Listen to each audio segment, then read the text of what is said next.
participation, not a one-off engagement. This is very important to understand, because I can tell you I have served in the United Nations both in New York and in Geneva. I know the dynamics there.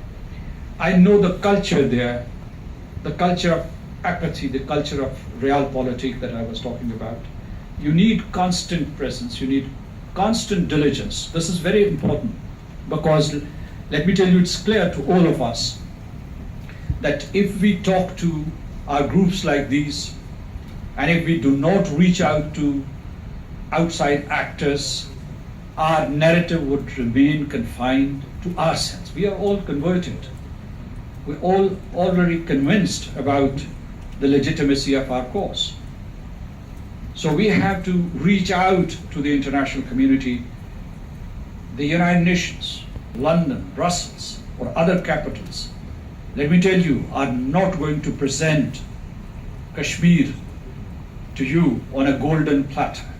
They say that you are so articulate, you people are very articulate, you have suffered so much, so let's give this gift to you, the gift called the realization of the right to self-determination. It's going to happen. We will have to go again and again and again. Let me tell you that this time when Prime Minister Nawaz Sharif addressed the General Assembly, it created a great ripple, a wave, which traveled instantly to India, and there was angry denunciation. It makes a difference when you take the international community into confidence at that highest level. But there should be constant follow-up.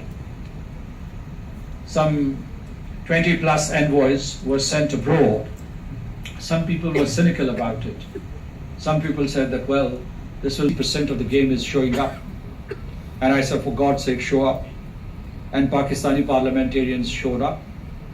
And it sent two signals. Substance matters, but showing up also matters. 80% of the game.